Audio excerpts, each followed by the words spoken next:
Marcin Held, Satoshi Ishii, Marcin Tybura. Trenuj w sprzęcie dla najlepszych. Wejdź na groundgame.com.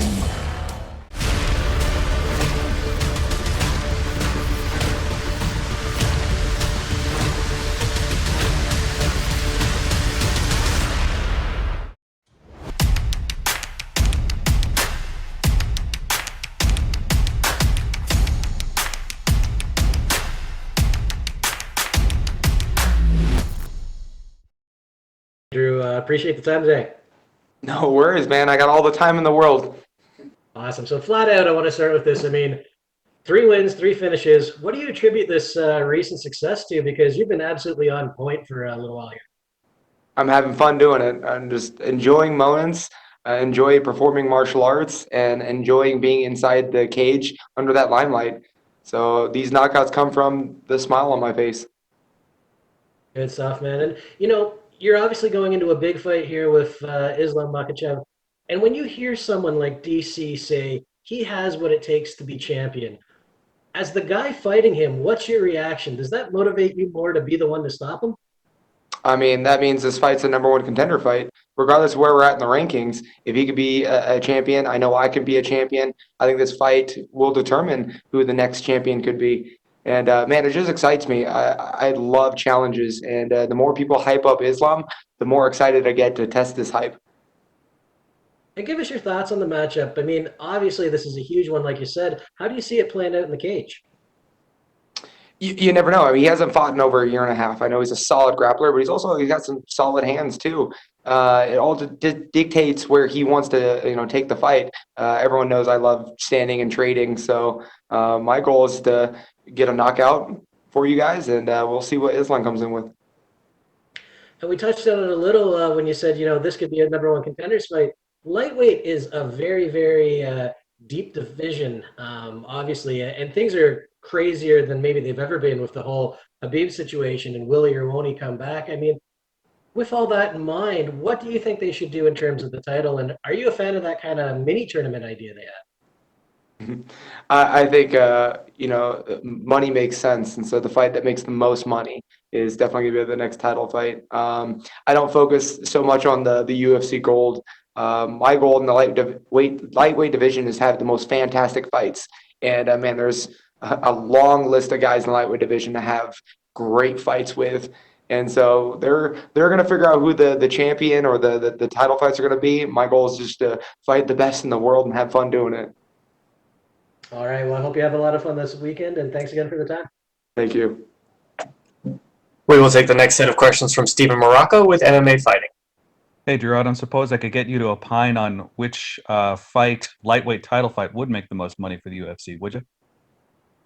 I mean, I feel like if Khabib would come back to fight Conor for a rematch, that would make a lot of money. I mean, Conor is where the money's at. But if that doesn't happen, then the trilogy fight between Poirier and Conor, it has definitely a lot of money behind that one too. So, man, honestly, anything that evolves around Conor has the most money, but you can't argue with Dustin Poirier being deserving of the title. So a slightly different topic. This is the last month of the Reebok deal. And you have fought with the promotion before it was in place and with it for several years. What's your reaction to it coming to an end?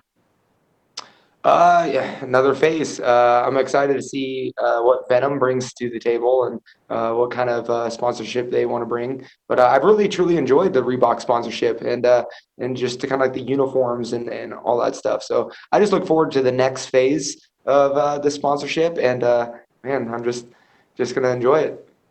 Have they given you any sense of how the sponsorship is going to be similar or different in terms of the tiers of payouts?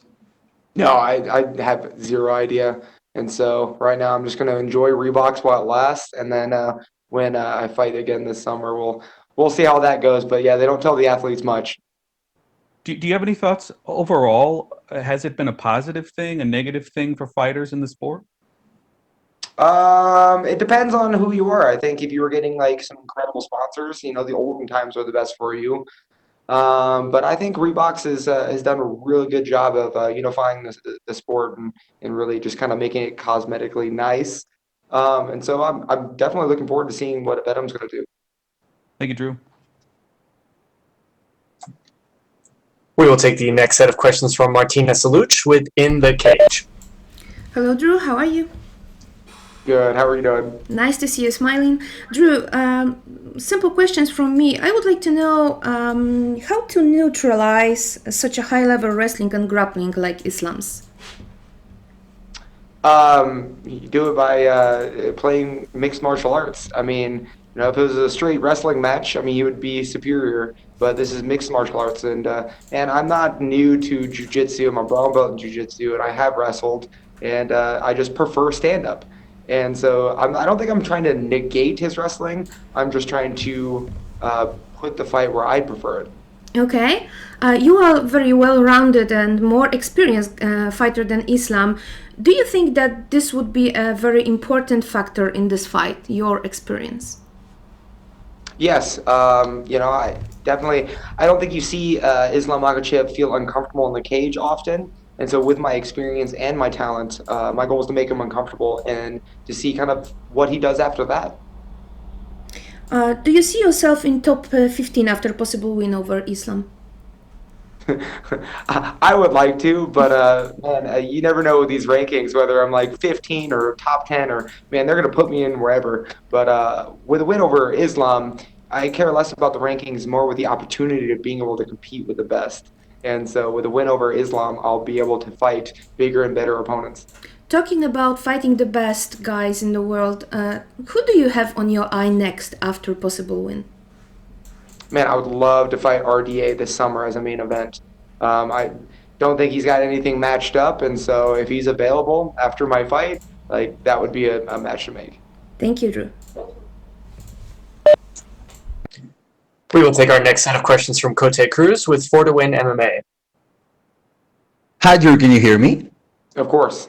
Hey, how you doing? Good to talk to you. Thank you for being here today. Thank you. Hey, you've had a very successful 2020. You finished Alexander Hernandez. You finished Nasrat as well. You currently are riding a 3-win streak. How do you envision your 2021 in terms of your career? More fights. I would love to have more fights than I did in 2020.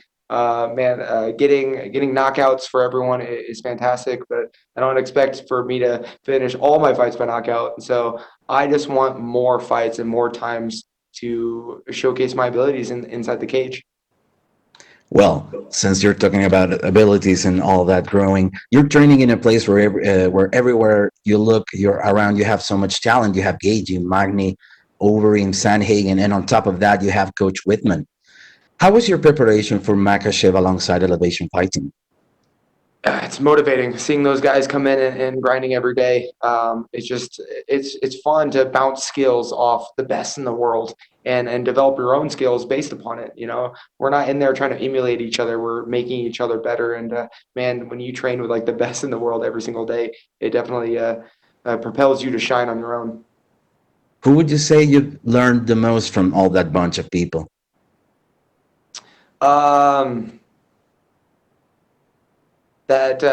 When you go into the gym, we look to fail. And so seeing world champions fail and learn in the gym, it gives you a little bit more comfort in the fact that you don't have to be picture perfect all the time. There's only 15 minutes that I need to be picture perfect. Any time outside of that, I can just get beat up and lose as many rounds as I want. Yeah, I get it. Don't be perfect. Be clutch. So you've said that it's an important part of Makhachev's hype is the fact that he's associated to Khabib Nurmagomedov. With that said, do you perceive Islam has the skills to live to said hype, or do you feel like you'll be exposing his game on Saturday? I think he's extremely skillful. I think his hype, a lot of his hype comes from the talk of the Khabib. But, he could have earned it on his own with his skills. But I don't think he has quite yet, and I'm excited to see if he technically does live up to that hype on Saturday. And so yeah, I'm excited to see how skillful he actually is. Well, you stated that you want to crack at the bigger names of the division. If you defeat Makhachev on Saturday, do you feel this win actually gets you to a place where you can climb that ladder finally?